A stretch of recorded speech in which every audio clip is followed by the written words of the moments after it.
we do all these things, but then sometimes we skimp on sleeping enough. Or eating enough protein. It's like sometimes it's the inclination is to say, okay, if I have time for one thing or an effort for one thing, it's going to be my workouts. But then you skimp on sleeping, skimp on protein intake. And again, if you're doing that, you're really shooting yourself in the foot. All right, guys, today, so what we're going to be doing, Nico and I had to take care of something during our normal podcast time, and so we don't have a ton of time today, so we're going to get right into it and get into some top protein questions. So the first one is plant protein as good as animal protein? I'll kick this one off, actually, because I just recently bought whey protein and pea protein. Okay. My brother actually gave me that idea to, just in case you're someone who maybe isn't quite sure about how dairy impacts your digestive system. Some people have their issues with dairy. And so I thought that was an interesting idea, and I've been doing pea protein for a while. Oh, you have? Okay. Yeah, but you can't deny just how effective whey protein is. Right. I mean, just the amount of protein you can get in just very small scoops. I mean, sometimes you're talking 30, 40, 50 even grams in just in small servings, right? Right. Where to get that same amount from plant protein, it can be a lot. Yeah. It's like if I wanted to get 40 grams of protein from the plant protein I use, which is, again, from yellow pea, which is funny to say, right? I said that to one of my vegetarian clients once, and he's like, really? Yellow pea? But yeah, that's what it is. So if you wanted to get that same amount, it's much more. It's 2 to 3 times as much of the powder. So that's a drawback to plant protein. Another drawback for plant protein is what builds muscle in protein is actually the amino acids in protein. Right. So what they're broken down into. And so leucine is the number one amino acid for protein building or protein synthesis, muscular growth. And whey protein has a huge percentage of leucine. Yeah. It's ridiculous. I think it's better than probably just about anything out there, right? Or it's near the tip. It's near the top. Yeah. Right. So that's something to look out for is leucine content in things like your plant-based, soy-based, whatever proteins versus the whey protein. But again, some people don't like dairy, and so some people, it may affect them differently too. Like you ever hear some people like whey protein makes them feel sometimes like a little more, not feeling best, like their stomach or something. Exactly. Have you heard that before? I have heard that before. In fact, have you experienced it before? That's why I initially stopped doing whey protein. Oh, interesting. And it was interesting. We were in the gym here earlier, actually 2 nights ago, and one of Tina's clients was overhearing me talk about whey protein. She goes, "Oh, did you know isolate whey protein has less lactose and is pretty good for most people?" Okay. And while that's true, I still have been lately feeling like a brick in my stomach when I'm drinking the whey protein. For sure. So I can't quite explain it where I don't feel that with the pea protein. Interesting. So for some people, there's a digestibility, how it works for their system component. Sure. The other thing to note with plant protein is, going back to the amino acid comment, whey protein and all animal-based proteins are complete proteins, meaning they have all the essential amino acids, which means they do have things like leucine and the other branched chain amino acids like isoleucine and valine, where you're not necessarily always getting all the essential amino acids with plants. Hey guys, quick break here. Just want to ask you guys to like, subscribe, and share the content with others who you think would benefit if you found this video helpful or any of our videos. Also, please comment. At the end of the day, we do these videos for you. We love your feedback. We'll always reply to the comments in the comment section and keep them in mind for future videos. Okay. So if you look on these plant-based proteins, a lot of the times they're going to have what are called complementary proteins, which means if they don't have all of the essential amino acids, they're including something else that has some of those essential amino acids. So that's why you might see yellow pea, and then next to that is like brown rice protein or quinoa or whatever. I've seen those, whatever it is. Yeah. So you're going to want to look out for making sure that there's all the complement, like you're getting all the essential amino acids through the other ingredients. In particular, to make sure that there's enough leucine. Gotcha. Which you do not have to worry about with whey. Right.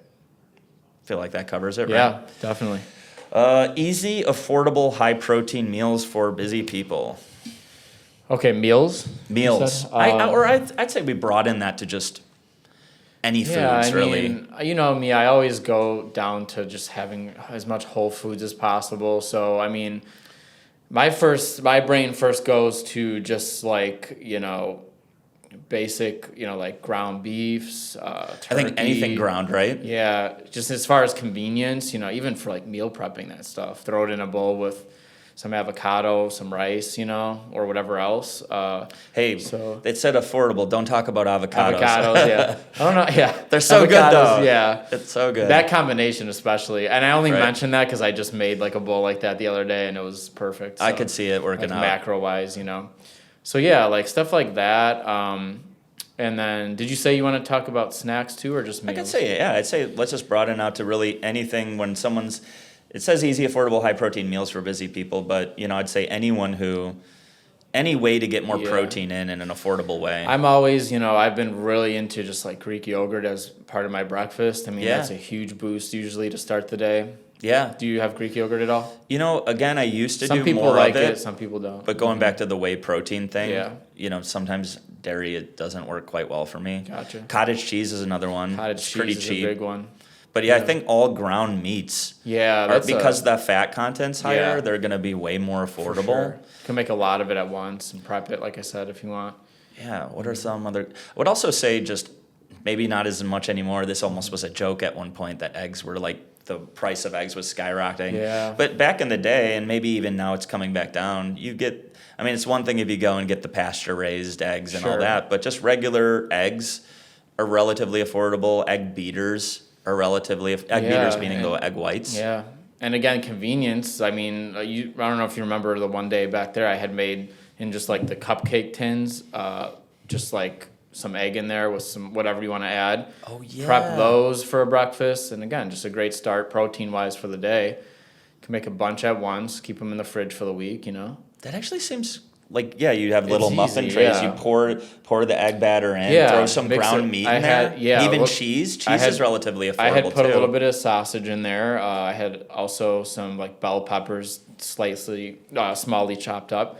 And a little bit of cheese, I think. So eat 2 of those, and then with my Greek yogurt and whatever else, and now you have, possibly upward of 40, 50 grams maybe. Dude. To start the day. I feel good doing that, so... Yeah. And gives me good energy and stuff. And speaking of affordability, if you tried to create that same... What you created, and you bought that at Starbucks... Oh, right. The egg bites. Those are like $6. Oh, yeah. And again, Nico probably made 10 of those for the same price, even probably more so. Yeah. So, eggs, ground meats, probably some dairy options like yogurt, cottage cheese. Yep.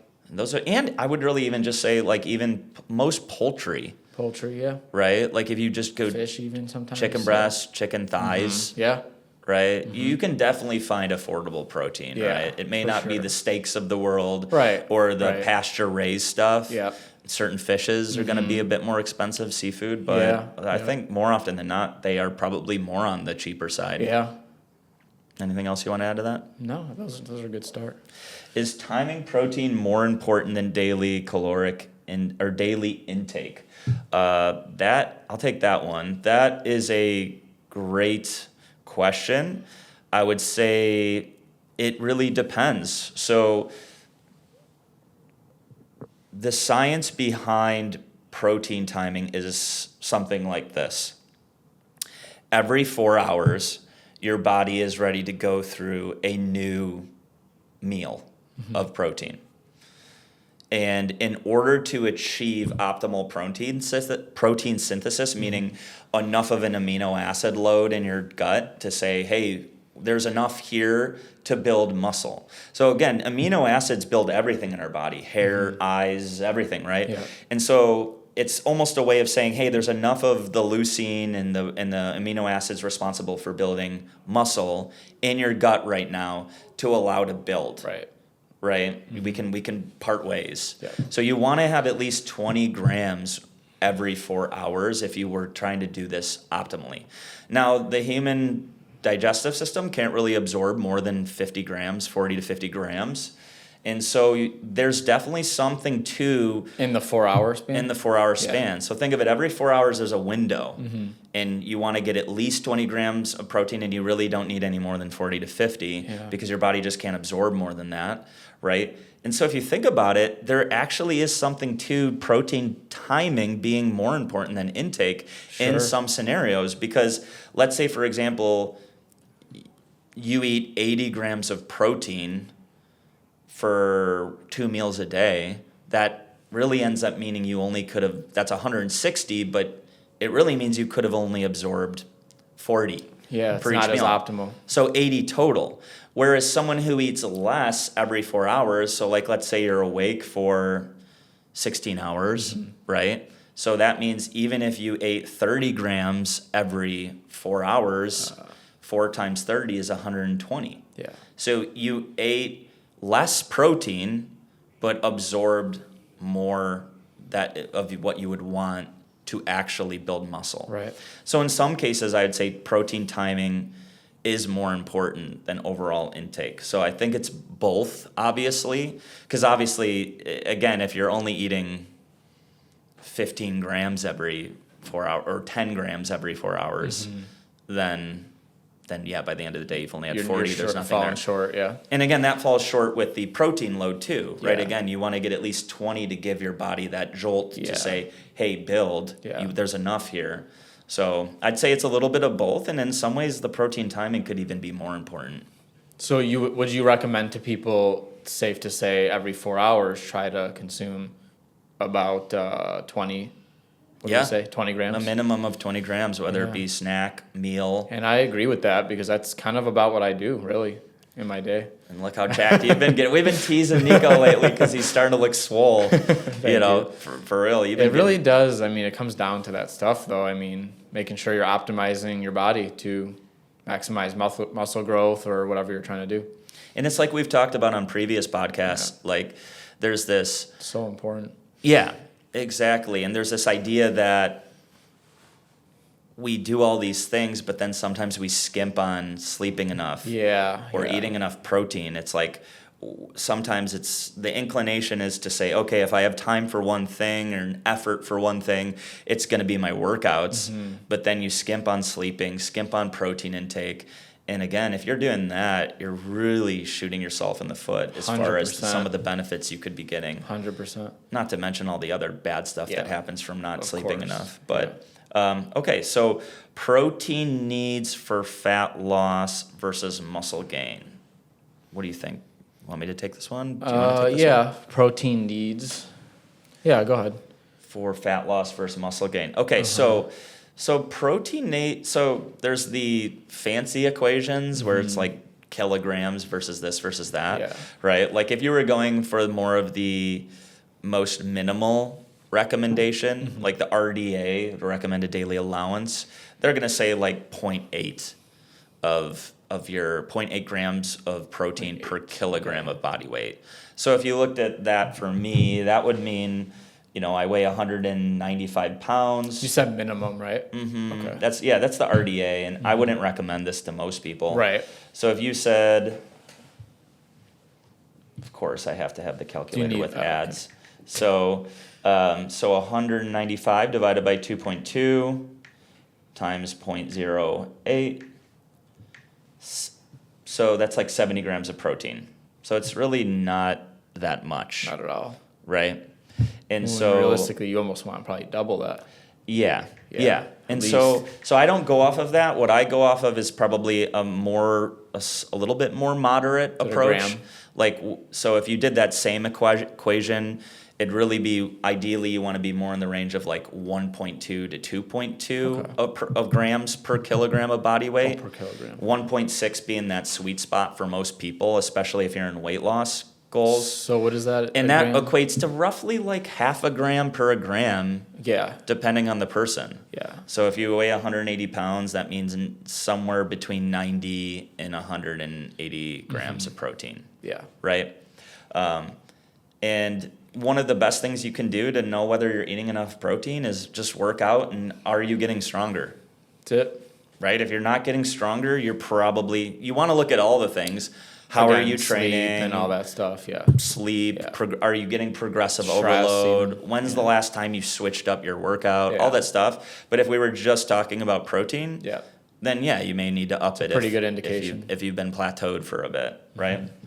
So somewhere, again, if for the average person, just thinking somewhere between half a gram of protein to a gram of protein per pound of body weight. Yeah. So, and then last one here is, can you build muscle without tracking protein? I'll let you take that one. I say yeah. Yeah. Tracking always, and I mean, tracking, depending on how it works for certain people is better, but I mean, I'm not tracking right now, but I have such a routine in what I eat that I feel like I don't need to. That's such a good point, right? Whether or not you started with tracking or started another way. Yeah. Once you have a foundation and a baseline education for this, it's easier to kind of sense whether, if I was more winging my days, then I would be like, okay, I need to like figure out what I'm doing here. Would you agree with that? Saying not necessary? Yeah, I would, because I mean, really just make sure you're getting, a good protein source every 4 hours or so. I mean, even if you followed the classic 3 meals a day, that would be, and you just get some protein source in there, right?